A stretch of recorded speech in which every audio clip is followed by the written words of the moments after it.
Thanks a lot, everyone, for taking some of your time to join us here tonight. Thank you very much to Igor and VFX Tech. We're going to talk. We're going to talk about quality assurance and testing for VR content. It's as new as the VR industry is. We're by no means veterans of QA for VR. We've been doing it for less than a year. But that industry is not that old, so pretty much no one, as far as I know, is a veteran in VR. All right, so first, so in case you tweet, this is the QA for VR handle and hashtag, feel free to add it to VFX Tech. So a little bit about myself. I come from France. I lived in Japan a long time ago, about 20 years ago. I went back to France. I worked for about over 10, 15 years in interactive content, digital content, mostly for commercial, for advertising agencies.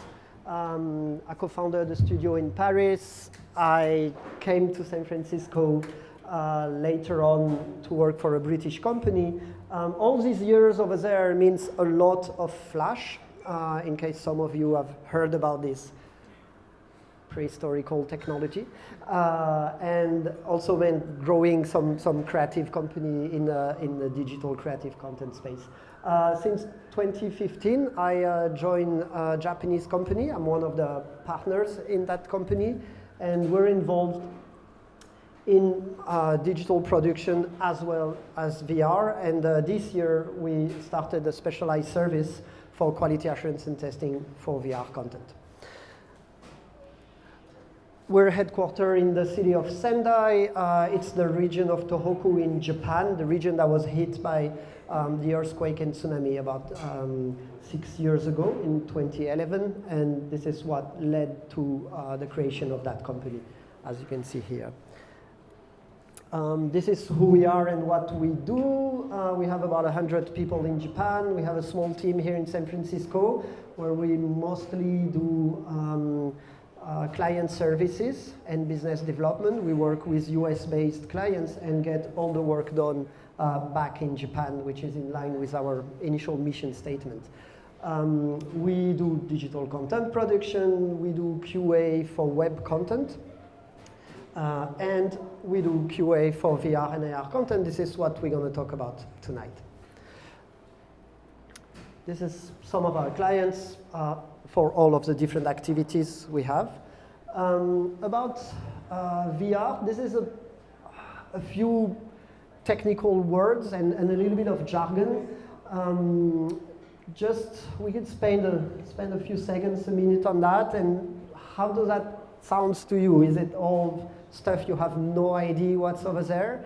Or does that rings a bell? If you want to ask, maybe not about all of them, but if there's really some terms you feel are totally weird and exotic, feel free to ask now. What's HMD? Oh, okay, that's a good one, good pick, because we're going to use that word a lot. HMD means head-mounted display.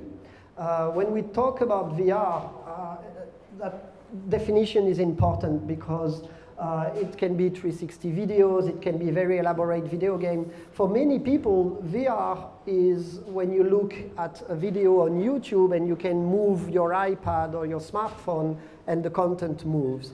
That is actually also VR. An HMD is when you experience VR with something on your face, a big goggle, which are either Oculus or Vive or different devices, or can be a smartphone in a box in front of your eyes. So we're going to go a little bit further into that. But HMD stands for head-mounted display, as opposed to looking at content on a computer or a tablet on a smartphone.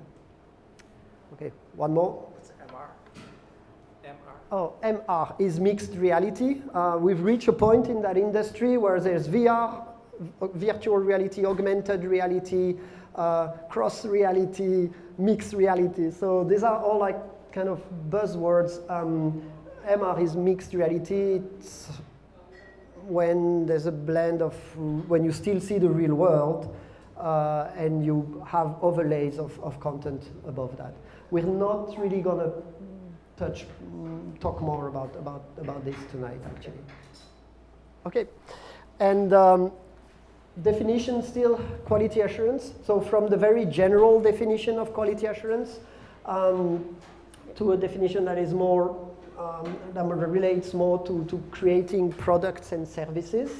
The interesting part is QA is independent of the design and development, and to a definition that is closer to digital content, web or VR content. The QA process is expected to discover design issues and development error, testing a product's interface, and gauging the user experience. This is really what we are going to focus on tonight. Finally, quality assurance can cover a lot of different aspects. Software quality assurance has been around for a very long time. It's about finding bugs, evaluating the performance of how a piece of code is actually compiled and delivers at runtime. It's very technical. This is not so much what we're going to focus on. Or hardware QA is looking into a piece of hardware and putting it into tons of tests and stress testing and figuring out if a given technological product can withstand some given test. What we're going to focus on is content. We believe in VR, the most important aspect and the most important hurdle that the industry is facing is convincing people that it's exciting from an experience point of view, that it's exciting from a content point of view. So we will focus our presentation tonight on how to test and QA content for VR. And that's about saying hi and going through a little bit of definition and keywords. Now, first, why QA for VR? Why we should do it? So then we can come here and talk to you. And we're going to see there are a lot of complexity that are specific to VR content, both on the software aspect, on the hardware aspect, and on use cases aspects. And this is why it's a very complex type of content to test. So why QA for VR? No, there, go down, yeah, go there. All right, throw it at the... You son of a bitch! Wait, what happened? I threw it. No, just hit the ground, you just threw it at the ground. You gotta go back and get it again. No, don't make me get it again. Damn you, you creature from hell! What the hell? All right, be patient, monster. This monster has patiently been waiting for me. Yes! Yes! He ate it, and look what happens.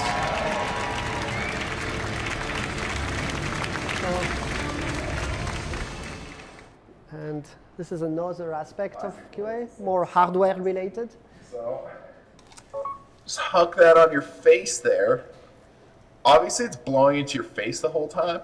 But another thing I have found is since it's cooling your face, right, you're getting lots of face cooling with this solution, it actually prevents the lenses from fogging up because it's blowing cold air in your face the whole time. Plus, the edge doesn't really fit in totally with the Gear VR, so there's actually a little bit of air that gets past the phone and blows directly into your eyes. Isn't that wonderful? It's wonderful. So, check the YouTube channel.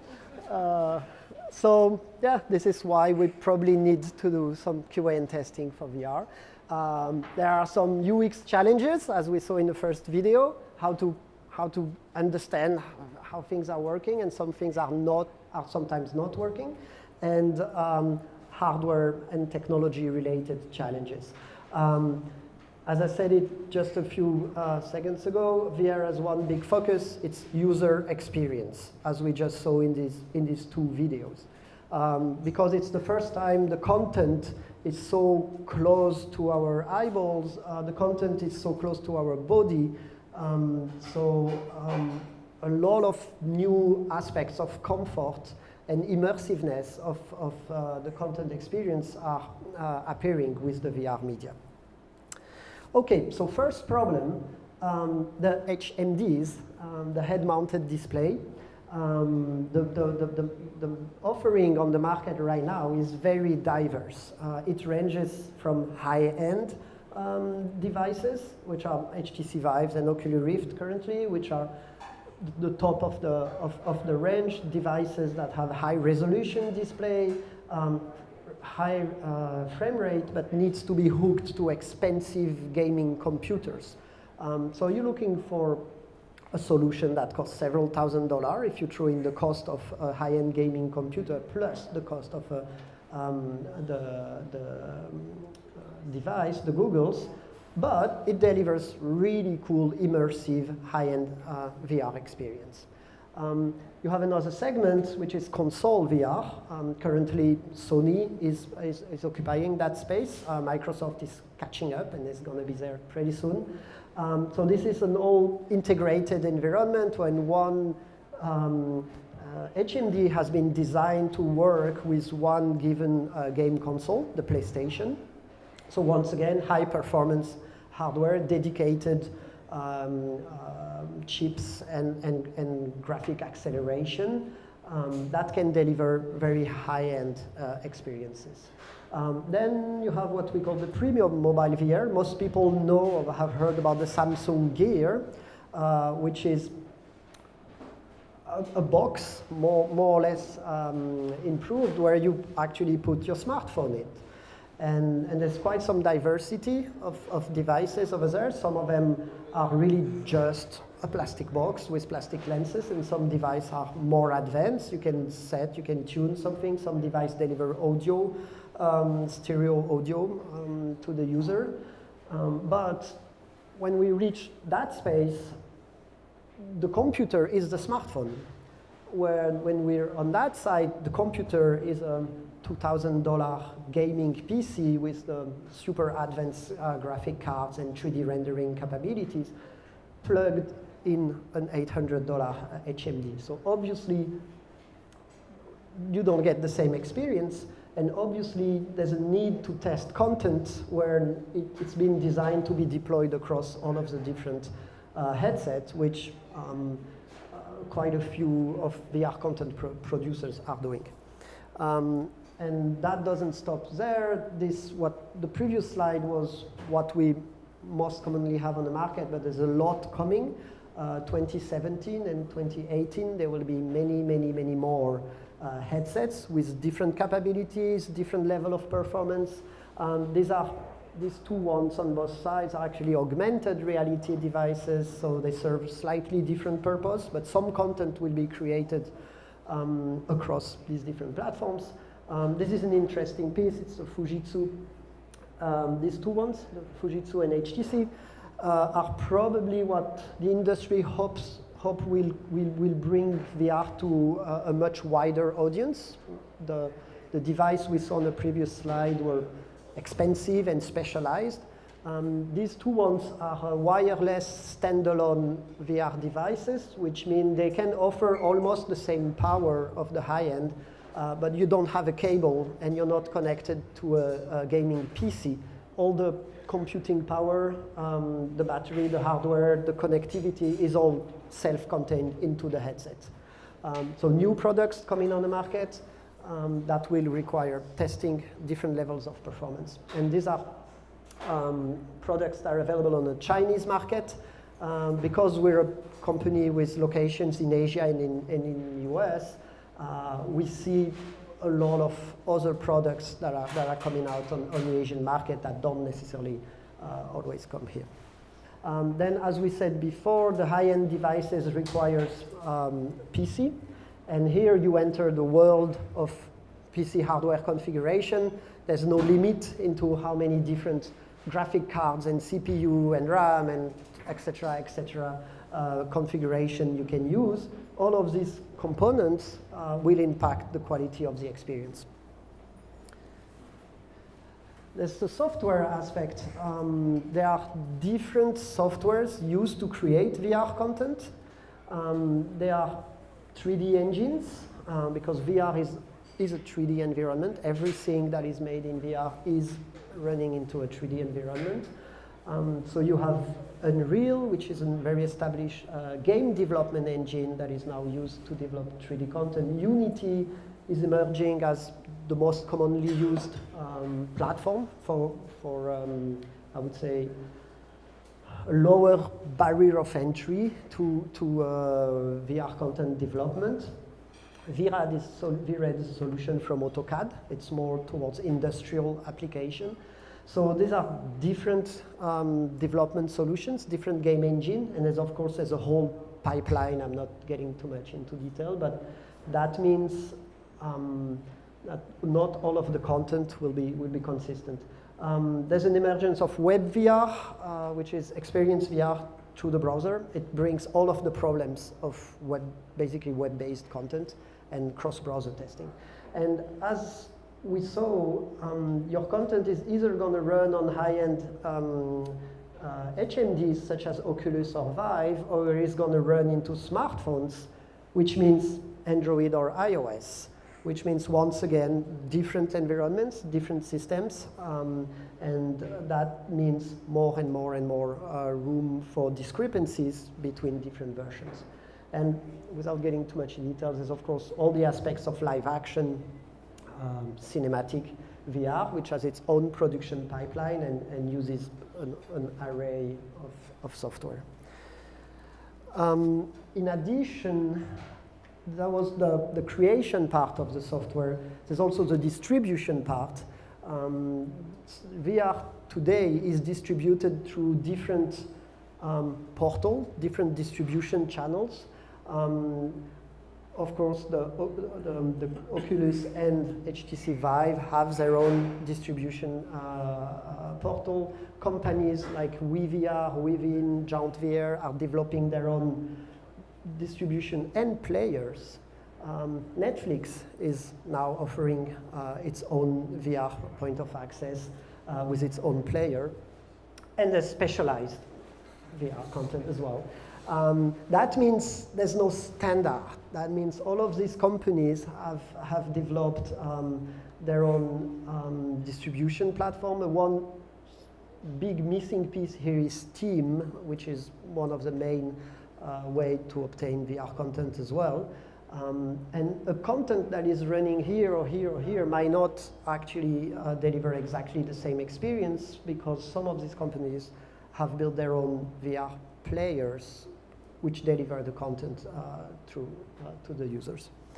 So more diversity there. Now, VR is not one thing. It covers different realities.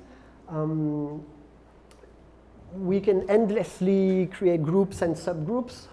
This is like a general top-level classification. Of course, interactive and games content. This is what most people think about when we talk about VR content.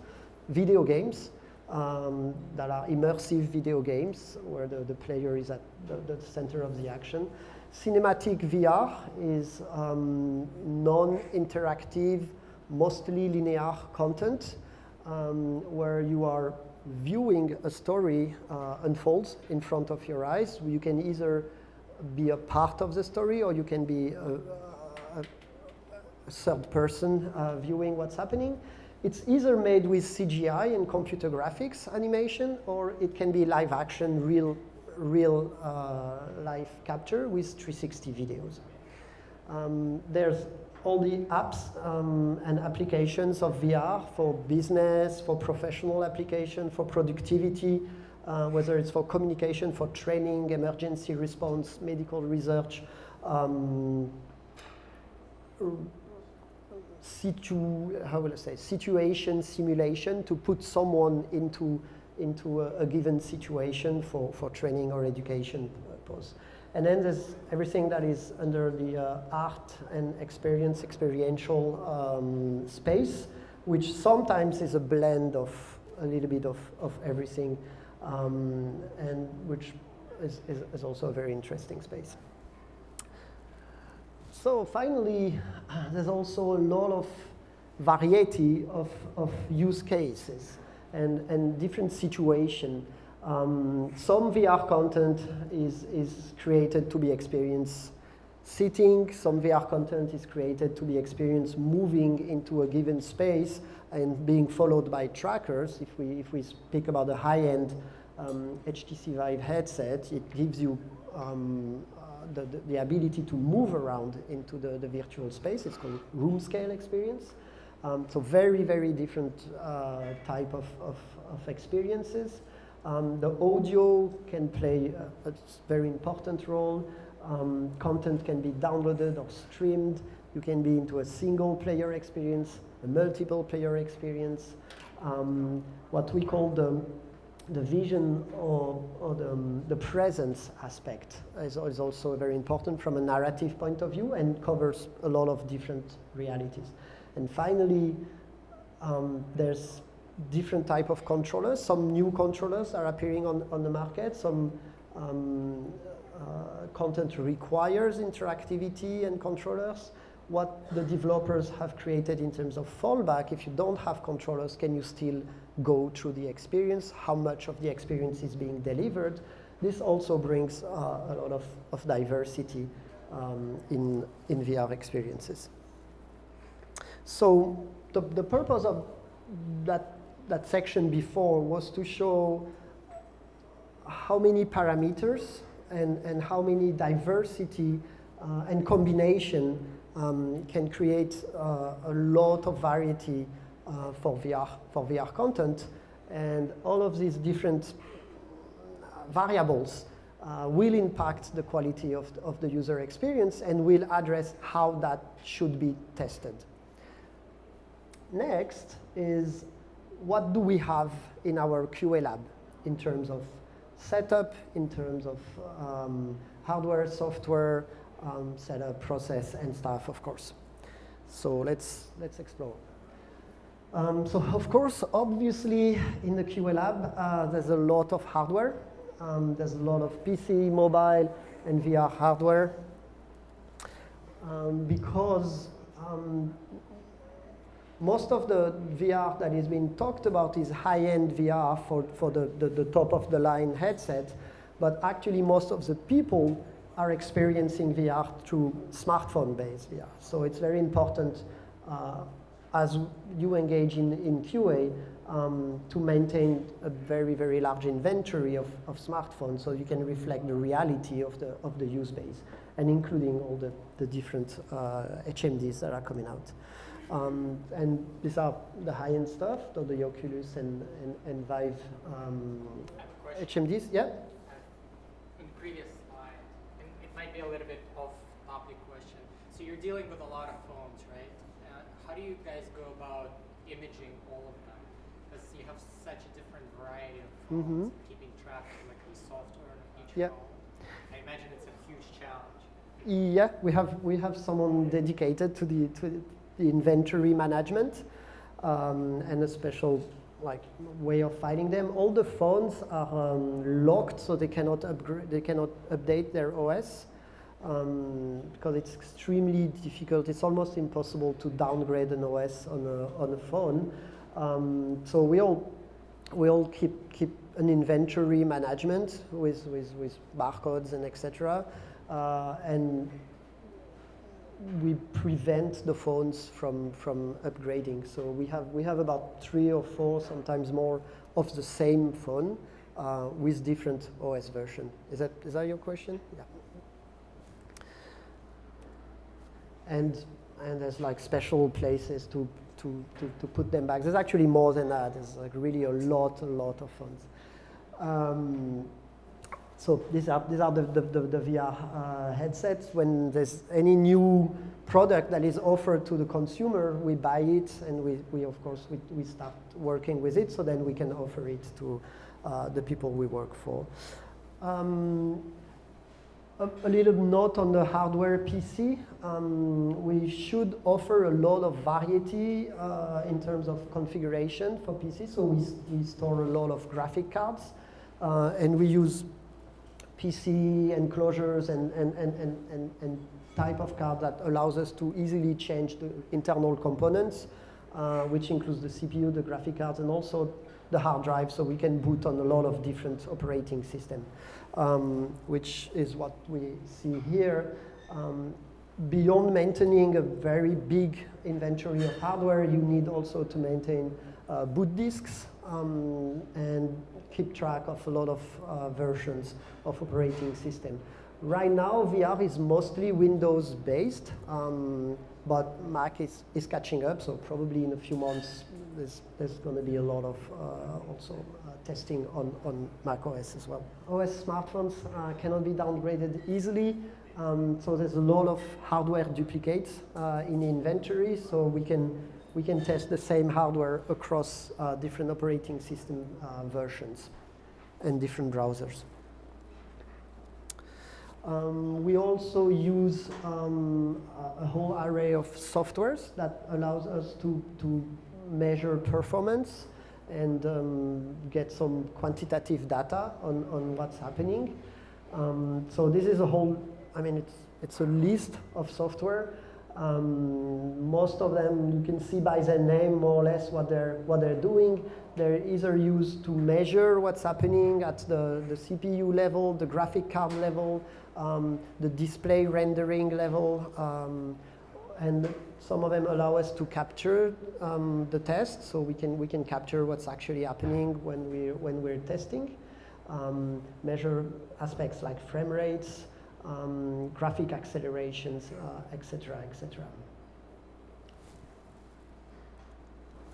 We're also working on capturing biometrics. So VR experience can involve a lot of movements, a lot of motion, a lot of stress. So we're currently doing some research about using these fitness trackers and recording in real time with the timeline of the experience, intensity of motion, frame rate, heart rate, and whatever other variable that can be relevant to this type of testing. What I think so far, what I found the most interesting was in the intensity of motion. This device capture your movements. So it's interesting to measure that. Some experiences are designed to generate a lot of physical intensive movements, if that's the purpose of the app, like a dancing game or a shooter game. But when you come to test a productivity app or something that is not supposed to something where you're supposed to be focusing on what's happening, and then you have to move constantly because the interface makes you, for example, move to one side all the time, then that's interesting to capture that.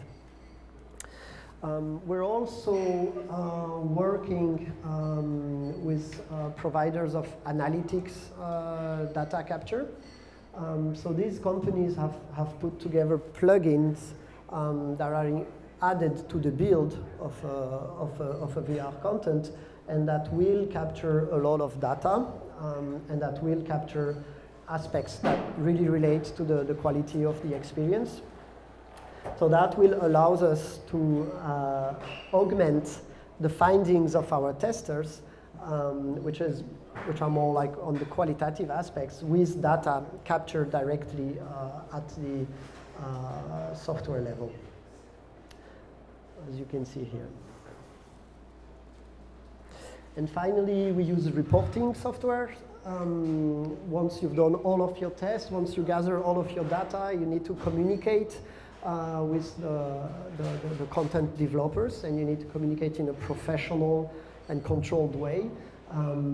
So we haven't invented anything. We use JIRA, which is the industry standard for bug tracking and QA reporting. It allows to communicate in an organized way and establish a direct connection between the QA team and the development team that is of the content. Because of our setup, we have a very international and diverse team. That's an interesting aspect. So we have people from Asia, people from different parts of the world. I think it adds up to what we're doing. Of course, part of the QA lab setup is taking care of the people. We're setting up a space where the VR experience can be performed without any risk. Yep. How much of the process is actually manual versus automatic? Yeah. Like, is the majority of it someone actually has to be in the headset and test out the entire experience? Like, how much can you automate from this process? Yeah, so we're constantly working on that aspect. The process is very, very manual because we're doing user experience content testing. The data we can gather, we're working on it with the fitness trackers, with the analytics system. Right now, there's no real point in running virtualized or automated tests because the way the whole hardware and software and human experience is so intricately connected. To be more practical, if I put on a table a range of different configuration and run the content in it, it's not going to tell me so much because VR content reacts to your movement. So we need to be in a real situation. In terms of automation, so we're working with this analytics company to create, it's not so much automation, but it's software-based data capture. But right now we do this very manually. We haven't really seen a value in running tests where there's not actually a person actually going through the experience. We film the experience, so then there's an external point of view. But it's highly manual. And this is actually what we think we bring as value. We do manual VR testing. So we actually really go through the actual experience. But no, it's not automated. We think about it every time we identify an opportunity for automation. We will explore that. But VR being what it is, right now I think it doesn't allow that. In terms of testing, we do. Our core service is professional testing that is done by our own staff, our own team. But we can also put together panels, user testing on different locations, different demographics. We have an interesting collaboration with these guys. They have a virtual reality truck. So that allows to move the truck in different locations and eventually do some testing on some very specific population or sample of population. We haven't done it yet, but I hope we're going to do something together soon for exhibitions or specific location. Okay, so that was about the tools we use, the setup we have, the toys we have, and the last part of this presentation is about what's the process, how we go from finding out to actually doing QA. That went close, careful. So first part is to discover what we're going to work on. So learn the basics. Is it cinematic VR? Is it interactive VR? Was it created for high-end HMDs? Was it created for smartphones, etc., etc.? Get a build, install and run a build on at least one machine, so we can make sure we're actually able to experiment it. It sometimes requires us to get specific hardware or specific input devices, microphones, camera, different peripheral hardware that can be required for a given content.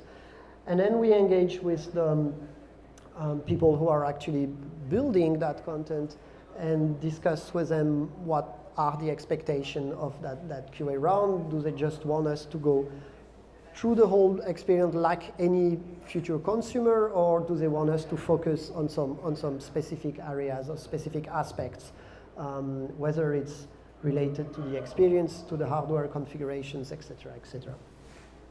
So we're all set. Next come the business part. So we put together, it's not really a proposal, but we evaluate very roughly how many hours will be needed to perform that work. It's a very simple arithmetic formula of how much a round would last, how much it takes to experience the content, whether it's linear or non-linear. How many hardware and software configurations, how many testers are required, and it will give a rough idea of what volume of QA hours we're looking at, and that allows our clients to cap each QA engagement and commit to a certain amount of hours for that given round. Very quickly, there's different rounds. There's the unit duration of going through the contents, number of configurations, head count, if it's one or more testers. There's a base hourly rate, and that will come up with a provisional QA amount. Yes? How many testers do you have access to? The base team is about 15 people. And usually most work requires 2 to 3 testers. Always at least 2, because there's one tester in the experience, there's another observer that will either film the tester or observe what's going on and take notes. And if we need to run parallel testing, then we will duplicate that setup. We can go up to about 10 people simultaneously, and then because we're part of a digital production company, we can then tap people in the rest of the company or bring in some people. So it's pretty scalable. How would you describe the complexity of this example you have right now? Like, is it a very small, medium, or large? This one is a small one. Yeah. That was performed across 2 days, 2 or 3 days, so 2 days. Yeah. And this one was for an interactive app with a musical aspect, a kind of rock band, rock band in VR type of content. So there was testing for the general experience, but there was also specific testing on the audio synchronization and specific testing on input devices such as microphone to evaluate the performance of this aspect. So the testing itself, we will cover hardware performance, these technical aspects over there. We will cover the user experience, the comfort of the user experience, and we will also evaluate the physical response of the user through video capture or through questionnaires. This is called, I think, standard a simulation sickness questionnaire. It was put together for flight simulators and this kind of things. So it's quite useful in our space. We can also use the sobriety test right after the experience to see how the tester feels like. So a little bit of what's specific with cinematic versus interactive VR. In cinematic VR, you don't run into a controllers issue or I would say the complexity of the experience is usually more simple, but at the same time you have challenges on the storyline and making sure your audience follow the storyline. So these are different parameters that will impact the quality of a cinematic VR experience. And some of them we talked about already. The notion of presence and the notion of scale and how much someone feels the world around them is natural, so they can forget about the technology and get immersed into the storyline. Whether it's CGI, cinematic VR, or live action, cinematic VR. This is a Cirque du Soleil VR experience. All of these aspects of user experience, the role of audio is very important in cinematic VR because sometimes it's the only way to make your audience look in the right place. The audio is very sophisticated in this type of content where you want to make sure you can grab the attention of your audience by using spatialization of the audio content. The intensity of the head movements and the motion, it has to be the right amount. And how we test it after taking the experience. Interactive VR, a lot of aspects are similar. Sorry, yep. I just wanted to ask you for the cinema part. I often demonstrate projects at film festivals. Yep. And people love it. They think it's really beautiful, and they love the experiences. When it's done, I ask them if they know the story, and more than half the time, they do not know what the story is. It's a main challenge, and there's a lot of super interesting things to read about writing storyline for VR. Can you give an anecdote about that? Some kind of testing you did, and one of the products that have to do with storylines. Like I saw you had not Invasion, you had the other one. It's Invasion, the previous one. Yeah, over there. In Invasion, Like all of it is fun, really. and Yeah. it's also very high quality. But it's like the designers and developers who made it had a storyline. Yeah. But the public is not getting that story. It's what for example, I don't really have like something that comes to my mind, but in terms of good practice, for example, in Invasion, what they do early on is they have the main character, which is a cute rabbit, come very, very close to the audience and kind of look into their eyes to establish a very strong eye contact.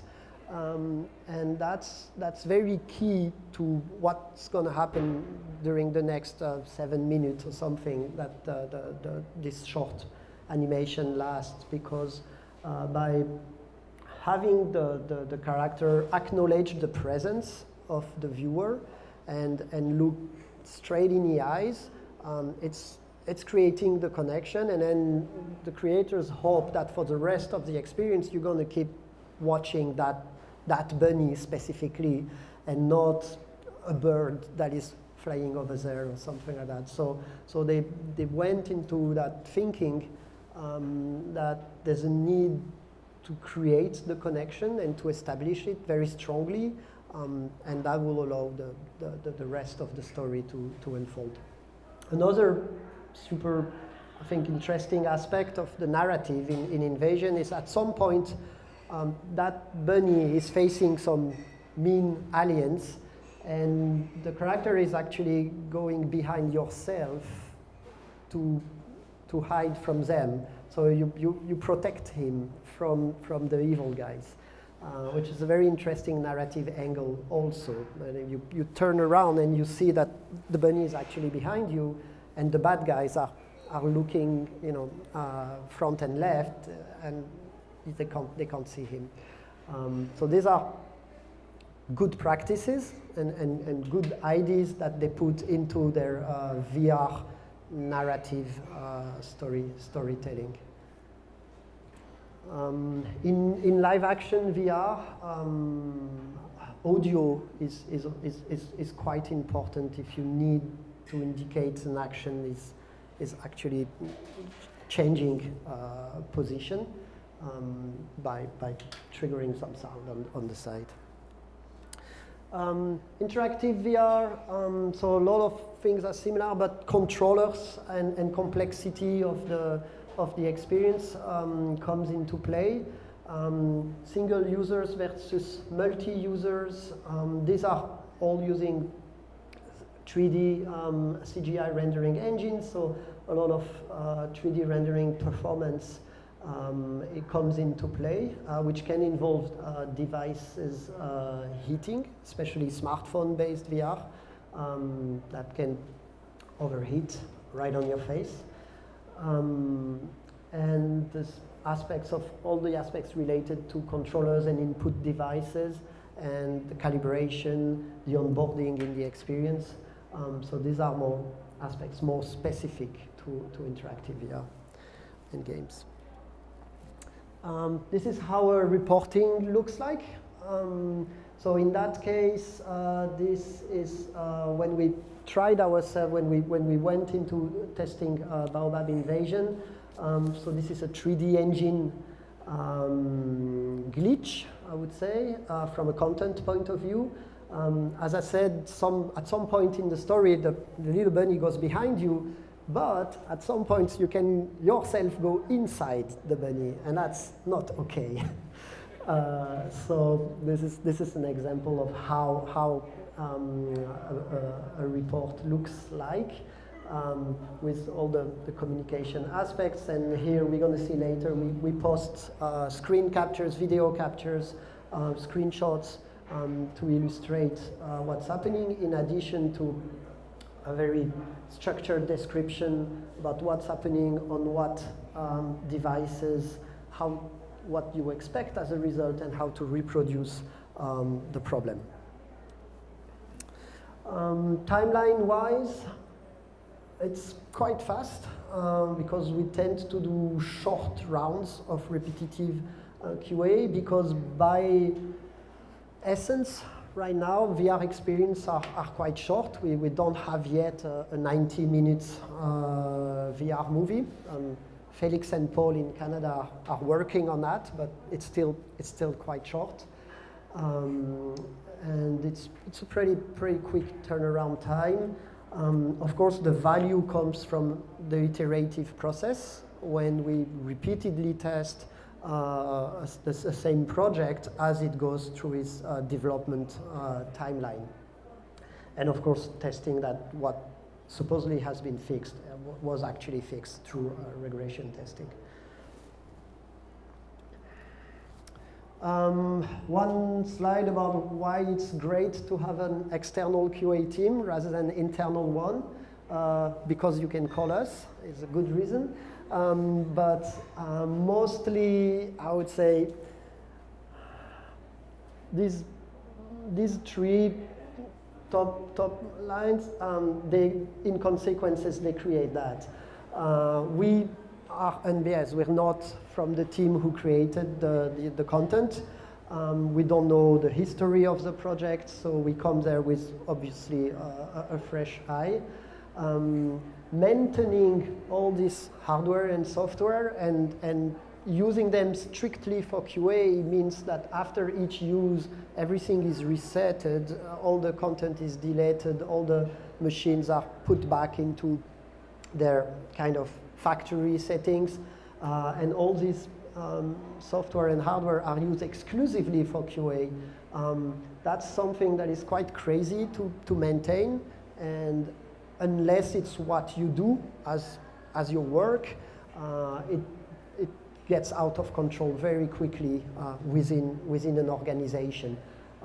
When you have, like 10 tablets and 10 smartphones and lying there, no one's using them, and then some developers are dying to use them, it's very hard to tell them, no, this is off limit.